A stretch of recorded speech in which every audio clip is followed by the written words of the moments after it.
আমার আজকের সাবজেক্ট হচ্ছে যেভাবে মুসলিম নারীরা অর্থাৎ আমার কলিজার মুসলিম বোনেরা এক শ্রেণীর হিন্দুত্ববাদী বিকৃত রুচির বা বিকৃত চরিত্রের অধিকারী কিছু হিন্দু যুবকদের প্রতারণার ফাঁদে পড়ে যেভাবে তাদের সম্ভ্রম সতীত্ব এক কথায় সর্বস্ব যেভাবে হারাচ্ছে, ওই সকল বিকৃত রুচির কিছু হিন্দু যুবকদের প্রেমের প্রতারণার ফাঁদে পড়ে আমরা এই নিউজটা রিসেন্টলি আমি ফেসবুকে খুব বেশি দেখতেছি, খুব বেশি কিছু চ্যানেলে তাদেরকে এরকম কিছু প্রতারককে গ্রেপ্তারও করা হয়েছে। তো আমি আসলে কোনো সাবজেক্ট নিয়ে যখনই কথা বলি তখন সেটাকে পূর্ণাঙ্গ একটা রূপ দেওয়ার চেষ্টা করি এবং সেটার কিছু প্রমাণাদি ডকুমেন্টস আমার সংগ্রহ করতে হয়, তখন সে ব্যাপারে পূর্ণাঙ্গ আমি একটা আলোচনা করতে পারি। এটা হচ্ছে আমার মূল সাবজেক্ট, মানে মূল লক্ষ্য আর কি। যেটা ঠিক তেমনই এই সাবজেক্টে নিয়ে অনেক আগেই কথা বলতাম, যেভাবে আমার মুসলিম বোনেরা ওই সকল হিন্দু যুবকদের প্রতারণার ফাঁদে পড়ে নিজেদের সর্বস্ব হারাচ্ছে। তো আমি এমন কিছু ছবির ফুটেজ সংগ্রহ করতে চাচ্ছিলাম, অপেক্ষা করছিলাম। তো আলহামদুলিল্লাহ কিছু ছবির ফুটেজ আমি সংগ্রহ করেছি। আর আমি যখনই কোনো আলোচনা করি কোনো একটা সাবজেক্ট নিয়ে, তখন চেষ্টা করি সেখানে পবিত্র কোরআনুল কারিমের কোনো আয়াতের রেফারেন্স অথবা সহিহ হাদিসের কোনো রেফারেন্স দিয়ে সেই আলোচনাটাকে একটা পরিপূর্ণ কমপ্লিট প্যাকেজে একটা পরিণত করতে পারি কিনা, বা একটা যাদেরকে আমি জানাতে চাচ্ছি, মেসেজটা দিতে চাচ্ছি, তারা যেন পূর্ণাঙ্গভাবে সেই মেসেজটা পায়। যাই হোক, আমি এখন মূল সাবজেক্ট চলে আসি। অর্থাৎ হিন্দুত্ববাদী এক শ্রেণীর উগ্র বিকৃতি রুচির কিছু হিন্দু যুবক রয়েছে।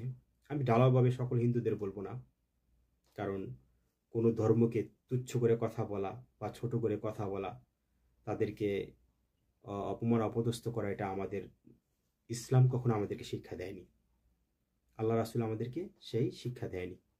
তাই আমরা ঢালাওভাবে সকল হিন্দুদের বলবো না, ওই সকল বিকৃত রুচির এক শ্রেণীর যে সিন্ডিকেট, যারা একটা মাস্টার প্ল্যান করেছে যে তারা মুসলিম নারীদেরকে টার্গেট করবে এবং তাদেরকে প্রেমের প্রতারণার ফাঁদে ফেলবে, তাদের সর্বস্ব লুটে নিবে, বিশেষ করে মেয়েদের সতীত্ব সম্ভ্রম। পরবর্তীতে সেরা তাদেরকে ব্ল্যাকমেল করবে অথবা ভারতের কোনো নিষিদ্ধ পল্লীতে বিক্রি করবে। এই হচ্ছে তার মূল টার্গেট। আমি কিছু ছবি ফুটেজ আপনাদের দেখাবো, কথা বলবো আর দেখাবো, তখন আপনারা বুঝতে পারবেন। অর্থাৎ আমরা সম্প্রতি কিছুদিন আগে একটা ফেসবুকের একটা প্রোফাইল পিক দেখলাম, মানে ওই সিন্ডিকেটের, যেটা লেখা রয়েছে যে হিন্দুদের বীর্য মুসলিম নারীদের মধ্যে স্থাপন করে ভারতের তাদের যে ভূখণ্ড সেটা তারা দখল করবে, এমন একটা মানে তাদের মাস্টার প্ল্যান চলছে। অর্থাৎ সোজা কথা, আমাদের মুসলিম নারীদেরকে তারা শারীরিকভাবে ইউজ করে তাদেরকে হিন্দুতে পরিণত করা, তাদের কি বলবো, তাদের মানে আমাদের ইসলামটাকে কীভাবে কুলুষিত করবে, এই হচ্ছে তাদের মূল টার্গেট আর কি, যার জন্য মুসলিম নারীদেরকে ওরা মূল টার্গেট করেছে। তো সেই ক্ষেত্রে বিষয়টা হচ্ছে এমন যে আপনার ওরা ওদের টার্গেটটা কীভাবে স্টার্ট করে আর কি, আমার ওই সকল মুসলিম বোনদের উদ্দেশ্যে আমি সতর্কতার জন্য বলতেছি। ওরা প্রথমেই কোনো একটা মুসলিম নারীকে টার্গেট করবে, বিশেষ করে ওরা টার্গেট করে ভার্জিন নারী, যারা এখনো পর্যন্ত কোনো পুরুষের সান্নিধ্যে যায়নি, এমন কোনো নারীকে তারা প্রথম টার্গেট করে। যা এক কথা, তরুণী বয়সী যে নারীগুলো, তাদেরকে টার্গেট করে। তো তাদের কাছে গিয়ে তারা মানে প্রস্তাব রাখে যে আমি ইসলাম ধর্ম শিখতে চাই। তখন মেয়েটা খুব আবেগপ্রবণ হয়ে যায় যে একটা হিন্দু ছেলে আমার কাছে ইসলাম ধর্ম শিখতে চাচ্ছে, এটা কতই না ভালো, তাকে আমি শিখাই। অর্থাৎ আমার সেই বোনটার মনটা খুব ফ্রেশ থাকে যে ঠিক আছে, একটা হিন্দু ছেলে শিখতে চাচ্ছে। কিন্তু এটা হচ্ছে ওর মূলত ওই মেয়েটাকে দুর্বল করার একটা মূল পয়েন্ট। অথচ ওই মেয়েটা যখন বলবে যে ঠিক আছে, আপনি যখন ইসলাম ধর্ম শিখতে চান ভালো কথা, আসেন কোনো একটা হুজুরের কাছে চলেন, কোনো একজন মাওলানার কাছে চলেন, বা একজন কোনো পুরুষের ব্যক্তির কথা যখন বলে আপনি তার কাছে যান, আপনি ইসলামটা ভালো করে জানতে পারবেন, তখন সে অনাগ্রহ প্রকাশ করবে, তখন সে নিরুৎসাহিত হবে, তখন সে যেতে চাইবে না। তার মূল টার্গেট তো ইসলাম জানা না, শিক্ষা না, ওর মূল টার্গেট হচ্ছে মেয়েটাকে কীভাবে দুর্বল করবে, এটা হচ্ছে মূল পয়েন্ট। তো যাই হোক, মনে বলবে না আমি তোমার কাছ থেকে শিখতে চাই, তুমি আমাকে শেখাবে।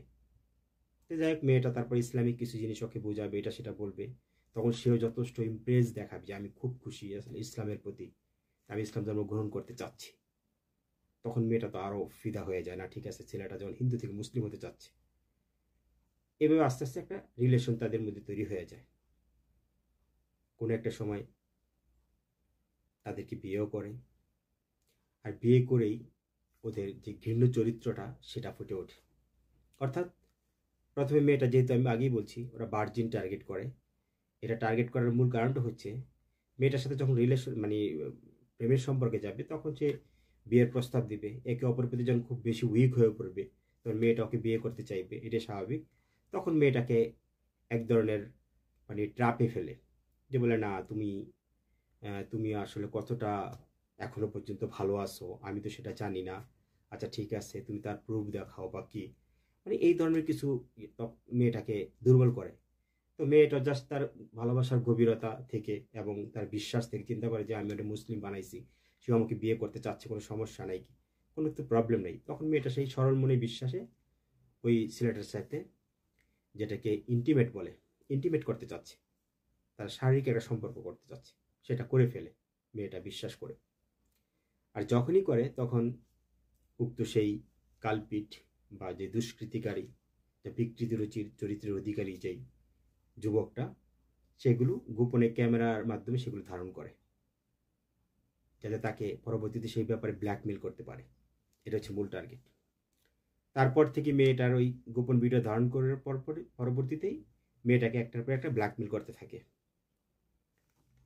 পরবর্তীতে একটা সময় মেয়েটাকে হিন্দু হওয়ার জন্য চাপ সৃষ্টি করে। তখন মেয়েটার কিছু করার থাকে না, বলে যে তোমার এই জিনিসগুলো অনলাইনে ছড়িয়ে দিব, এই ধরনের ব্ল্যাকমেল করতে থাকে। তখন মেয়েটা একটা ট্র্যাপে পড়ে যায়। এভাবে যারা প্রবাসী অনেক মুসলিম নারীরা রয়েছে তাদেরকে যখন টার্গেট করে, তাদের কাছ থেকে প্রচুর অর্থ আত্মসাৎ করে। যারা অবিবাহিত মেয়ে রয়েছে তাদেরকে হিন্দু হওয়ার জন্য প্রেশার থ্রেট করে। তারপর একটা সময় ভারতে নিয়ে যে সেগুলোকে নিষিদ্ধ পল্লীতে বিক্রি করার তাদের একটা মূল টার্গেট থাকে। ঠিক আছে, এই বিষয়গুলো তারা করে আর কি, মূলত মেয়েদেরকে ট্রাফে ফেলে। এখন মূল বিষয় হচ্ছে যে এইগুলো করার পিছনে তাদের লাভটা কি। মূল লাভ হচ্ছে ওরা যেটা থিঙ্কিং, মানে ওদের মাথায় যেটা কাজ করে বা ওদেরকে যেটা ওদের ব্রেন ওয়াশ যেভাবে করানো হয়েছে, ওদের ধর্মীয় নেতারা যারা, অর্থাৎ যারা ধর্মের ব্যাপারে খুব ভালো জানে, তারা বোঝাচ্ছে যদি তুমি কোনো একজন নারীর সাথে, কোনো মুসলিম নারীর সাথে তুমি শারীরিক রিলেশন করতে পারো, তুমি এটাকে ক্ষতি করতে পারো, তাহলে সেই ক্ষেত্রে তোমার জীবনে যত পাপ রয়েছে সেই পাপ মোচন হবে। এই একটা অন্ধবিশ্বাস তাদের মধ্যে ঢুকিয়ে দেয়। আরও একটা কথা বলে, তুমি যদি কোনো মুসলিম নারীকে বিবাহ করতে পারো, তাহলে উক্ত নারীকে যদি তুমি তার শারীরিক সম্পর্ক করে তার সাথে বিবাহ বন্ধনে আবদ্ধ হতে পারো, তাহলে তোমার 7টা মন্দির নির্মাণ করার যে পুণ্যতা পাবে সেই পরিমাণ তুমি পুণ্যতা লাভ করতে পারবে। এরকম একটা থিঙ্কিং তাদেরকে ঢুকিয়ে দেয়। অথবা কোনো যদি মুসলিম নারীকে তুমি এরকম ট্রাপে ফেলে তাদের যদি সতীত্ব নষ্ট করতে পারো বা তাদেরকে বিয়ে করতে পারো, হিন্দু বানাতে পারো, সেক্ষেত্রে তোমার কি হবে, একটা মসজিদ ভাঙা অথবা বাবরি মসজিদ ভাঙার মতো একটা সমপরিমাণ পুণ্য তোমরা লাভ করতে পারবে। তো এই ধরনের থিঙ্কিংগুলো তাদের ভিতরে ঢুকানো হয়েছে। এখন আমরা তো জানি যে আসলে হিন্দুদের যত মতবাদ রয়েছে তার কি বলবো, এটা তো সম্পূর্ণ একটা গাঁজাখুরি মতবাদ, চিন্তাধারা, মানে ওদের চিন্তাধারা, যার জন্য সেই দিকটাকে লক্ষ্য করে এই মুসলিম নারীদেরকে ওরা মূলত টার্গেট করে, কিভাবে তাদেরকে নষ্ট করবে, ধ্বংস করবে। এইভাবে অসংখ্য এখন রিসেন্টলি খুব বেশি দেখা যাচ্ছে, এটার প্রবণতা অনেক বেড়ে গেছে। আমরা জানি যে র্যাব 4-এর একটা টিম এরকম একটা ব্যক্তিকে গ্রেপ্তার করেছে, ওনার নাম হচ্ছে আপনার অনুপ পোদ্দার, যে রীতিমতো এখন 200টা নারীর অলরেডি ক্ষতি করে ফেলেছে, মুসলিম সেজে মেয়েদের ধ্বংস করে ফেলেছে। তারপর ওরা আবার এমনই ঠিক যমুনা টিভির একটা নিউজ থেকে যেটা জানা যায়, প্রায় ৬৮,০০০ নারীকে ভারতের যৌনপল্লীতে বিক্রি করা হয়েছে। আরও একটি ছবি ফুটেজ থেকে আমরা জানতে পারি প্রায় ১৪,০০০ নারীকে এবারে ভারতের নিষিদ্ধ পল্লীতে নিয়ে গিয়ে বিক্রি করেছে, মানে বাধ্য করে। অর্থাৎ তাদের টার্গেট হচ্ছে, যখন একটা মেয়ের সমস্ত ওই গোপন ভিডিওগুলো তারা ধারণ করে ফেলে, তখন মেয়েটা তার প্রতি একেবারে দুর্বল হয়ে পড়ে, কিছু করার থাকে না তখন মেয়েটার আর। তখন সে একটার পর একটা ব্ল্যাকমেল করতে থাকে, আর্থিক ব্ল্যাকমেল, অথবা তাকে হিন্দু হওয়ার প্রেশার দিবে। তারপর সুযোগ বুঝে, আর যদি সে মেয়েটা দুর্বল হয়ে ওকে বিয়েই করে ফেলে, সেক্ষেত্রে ওকে ভারতে নিয়ে গিয়ে বিক্রি করে ফেলবে। সংসার তো প্রশ্নই আসে না, ওর মূল টার্গেট তো ওগুলি, জাস্ট ক্ষতি করবে। কারণ ক্ষতি করলে ওই যে আপনাকে আগেই বলছি আমি, যে আপনার 7টা মন্দির বানানোর পূর্ণতা পাবে, মসজিদ ভাঙার মতো ছোঁয়াব পাবে, ঠিক আছে, সারা জীবনের পাপ মোচন হবে। ওই টার্গেটগুলো হচ্ছে মূল টার্গেট। তার মানে ক্ষতি করাটা হচ্ছে মূল টার্গেট। অত্যন্ত নিন্দনীয়, অত্যন্ত বিকৃত রুচির চরিত্র হলে এগুলো করতে পারে। অথচ আমাদের ইসলাম কি শিক্ষা দেয়? আমাদের ইসলাম, দেখেন, যতগুলো হিন্দু নারী মুসলিম ধর্মগ্রহণ করেছে, তারা সবাই কি আমার আল্লাহ রাসূলের আদর্শকে অনুপ্রাণিত হয়ে, ইসলামের সৌন্দর্য প্রতি অনুপ্রাণিত হয়ে তারা মুসলিম হয়েছে। তাদেরকে কখনো আমরা এই ধরনের ঘৃণ্য চক্রান্তের মাধ্যমে, বা আমরা তাদেরকে এই কী বলবো, এটা একটা মাস্টার প্ল্যান করে ওই মেয়েটাকে ক্ষতি করার জন্য তাকে হিন্দু থেকে মুসলিম বানাবো, এই ধরনের মেন্টালিটি আমাদের মুসলিমদের মধ্যে অন্তত নাই। কারণ আমাদের ধর্মের প্রতি, আমাদের ইসলামের প্রতি এতটাই আমাদের অগাধ বিশ্বাস, আর এটা এতটাই সুন্দর, এতটাই সুন্দর, যে আমাদের এটা বিজ্ঞাপনের প্রয়োজন পড়বে না। আমাদের আদর্শ, আমাদের চরিত্র, আমার আল্লাহ রাসূলের আদর্শ, এগুলো যখন মানুষ অ্যানালাইজ করবে, তো সে অটোমেটিক সে পাগল হয়ে যাবে যে ইসলাম ধর্মটা আসলে কি। আমাদের তো জোরপূর্বক কোনো কিছু করার প্রয়োজন নাই, যেটা ভারতের উগ্রবাদী হিন্দুদের মধ্যে আমি প্রায় দেখতেছি। যেমন আমরা প্রায় সময় দেখি, আমরা সবাই জানি যে অনলাইনগুলোতে দেখি, ভারতে মুসলিম পুরুষদের উপর বা নারীদের উপর কতটা নির্যাতন হচ্ছে, তাদেরকে জোরপূর্বক জয় শ্রীরাম পর্যন্ত বলানোর চেষ্টা করতেছে। অথচ যেই ধরনের মেন্টালিটি আমাদের মুসলিমদের মধ্যে টোটালি নাই, আল্লাহ আল্লাহ না করুক, এগুলো টোটালি নাই। মানে এগুলো চিন্তাই মুসলিমরা করে না। মুসলিমরা তারা তাদের নিজস্ব সৌন্দর্য দেখায়, ইসলামের সৌন্দর্য, আল্লাহ রাসূলের আদর্শগুলোকে নিজেদের মধ্যে ধারণ করে, সেগুলো তারা তাদের সমাজে প্রতিফলন হয়, তখন সেগুলোর প্রতি মানুষ আকৃষ্ট হয়ে তারা ইসলাম ধর্ম গ্রহণ করে। তার মানে অন্তর থেকে ইসলাম ধর্ম গ্রহণ করতেছে, আমরা কাউকে ফাঁদে ফেলতেছি না। কিন্তু ওদের ধর্মটা এতটাই দুর্বল, বা যেগুলো ভিত্তিহীন ধর্ম যেহেতু, যার জন্য তারা কি করতেছে, জোরপূর্বকভাবে তারা করতে বাধ্য করতেছে। নাউজুবিল্লাহ, খুবই খারাপ এটা। এটা নিজের ধর্ম যে আসলে কতটা মানে দুর্বল, সেটারই একটা বহিঃপ্রকাশ। কিন্তু আমি সকল হিন্দুদের বলতেছি না, যারা এই ধরনের ঘৃণ্য চিন্তা ভাবনা করছে তাদের উদ্দেশ্যে বলতেছি। হিন্দু ধর্মটাকে তারা ধ্বংস করতেছে, কুলুষিত করতেছে মুসলিমদের কাছে। এই হচ্ছে বিষয়টা। তো এইভাবেই প্রতারণার ফাঁদে পড়ে একের পর এক নারীদের সর্বনাশ করতেছে। অলরেডি এখন অহরহ এই জিনিসগুলো হচ্ছে।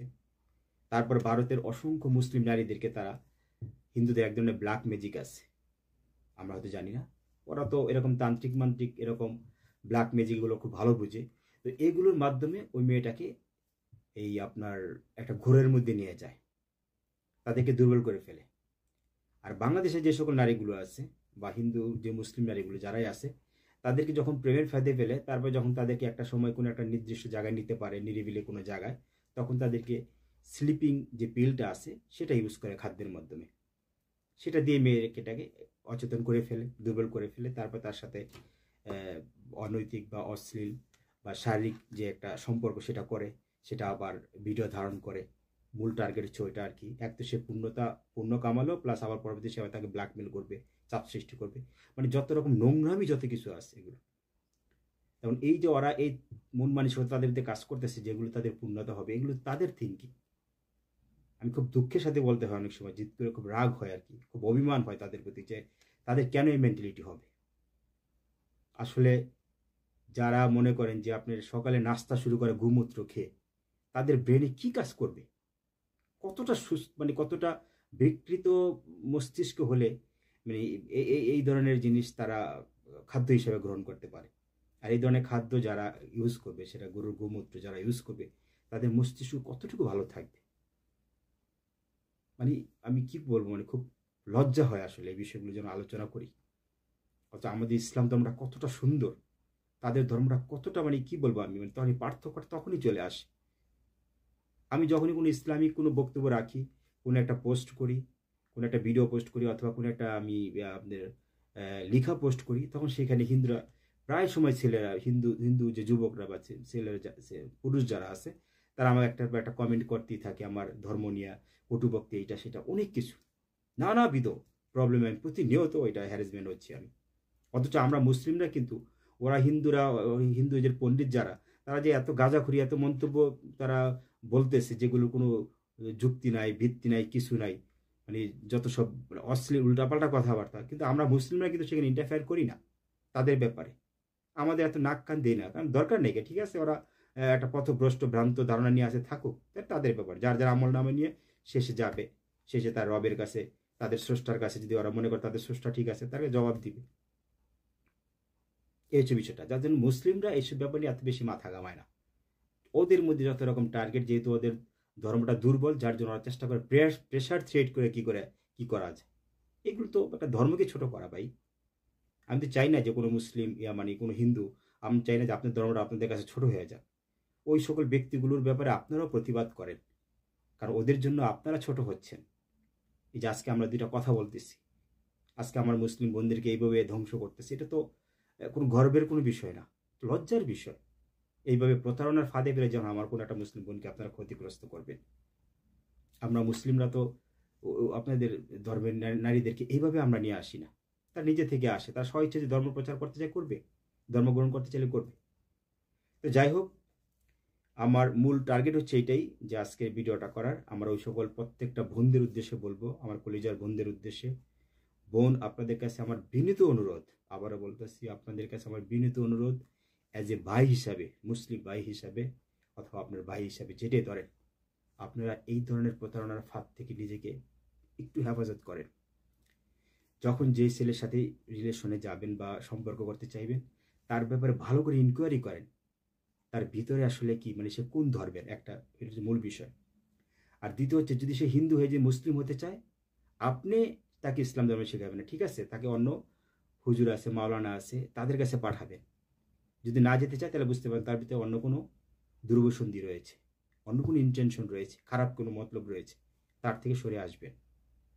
আর একজন মুসলিম নারী হয়ে আপনি কেন এই জাতীয় পুরুষদের প্রতি আসক্ত হবেন, এবং তাদের সাথে বিবাহ বন্ধনে আবদ্ধ হয়ে কেন আপনি ইহকাল পরকাল দুটোই কেন ধ্বংস করবেন?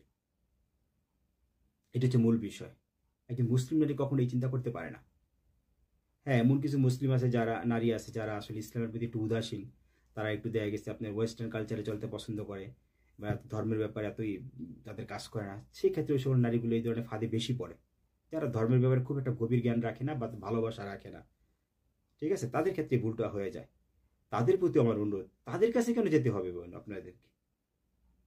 মুসলিম নারী, মুসলিম পুরুষদের কাছে যাবেন, ইহকাল পরকাল যদি কিছুটা বিশ্বাস করেন, অন্তত এই ভুল তো করার কথা না। দয়া করে এই ভুল করবেন না।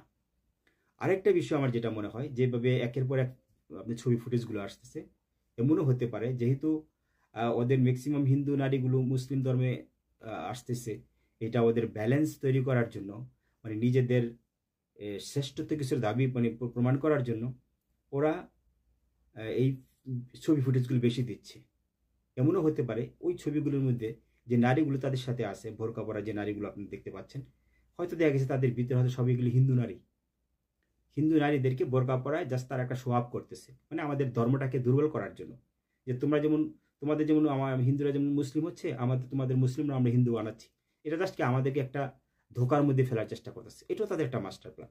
আমি বলবো না যে সব ঢালাওভাবে করতেছে, যে ধরা পড়তেছে অবশ্যই করতেছে, বাট কিছু কিছু আবার তারা এটা ফুটেজ দিয়ে দিয়ে আমাদেরকে দুর্বল করার চেষ্টা করতেছে। মানে আমাদের মুসলিম নারীরা ওদের হিন্দুদের প্রতি আকৃষ্ট হচ্ছে, নাউজুবিল্লাহ। কিন্তু আমার মুসলিম বোনরা এরকম হতে পারে না, এত বিকৃত রুচির কখনো হতে পারে না। এটা আমার মূল কথা। আমার বোনদের প্রতি আবার আমার অনুরোধ, বিশেষ অনুরোধ, আমি আপনাদের একজন মুসলিম ভাই, আপনার ভাই ভাবতে পারেন, আমি আপনাদের বিনীত অনুরোধ করতেছি, বোন, অন্তত এই ভুলটা আপনারা করবেন না। ইহকাল পরকাল দুটা ধ্বংস করবেন না, নিজের বাবা মাকে ছোট করবেন না, নিজের লাইফটাকে ধ্বংস করবেন না, কারণ এটা কোনো লাভ নাই। আপনার ইহকাল পরকাল সব শেষ হয়ে যাবে। রীতিমতো এরকম অসংখ্য প্রমাণ এখন চলে আসতেছে, একটু সতর্ক হন। সর্বশেষ একটা কথা দিয়ে আমি শেষ করতে চাচ্ছি, আমার ওই সকল প্রত্যেকটা কলিজার মুসলিম বোনদের উদ্দেশ্যে, বোন, আপনারা অবশ্যই মহান আল্লাহ রাব্বুল আলামিন এবং ওনার এই পবিত্র কোরআন এবং ওনার প্রিয় রাসূল হযরত মুহাম্মদ সাল্লাল্লাহু আলাইহি ওয়াসাল্লামের সম্মান, এই জিনিসগুলো নিজেদের মধ্যে ধারণ করার চেষ্টা করবেন, যেন নিজেদের কোনো ভুল ভ্রান্তির জন্য আপনি আল্লাহর কাছে ছোট না হন, আল্লাহ রাসূলের কাছে আপনি ছোট না হন, আল্লাহর পবিত্র কালামকে আপনি ছোট করতে না হয়। এটা অবশ্যই মনে রাখবেন। সবাইকে ধন্যবাদ। মহান আল্লাহ রাব্বুল আলামিন আমার প্রত্যেকটা কলিজার মুসলিম বোনদেরকে সেই সহি বুঝ দান করুন এবং নেক হেদায়েত, নেক হায়াত দান করুন। আমিন। আসসালামু আলাইকুম ওয়া রাহমাতুল্লাহি ওয়া বারাকাতুহু।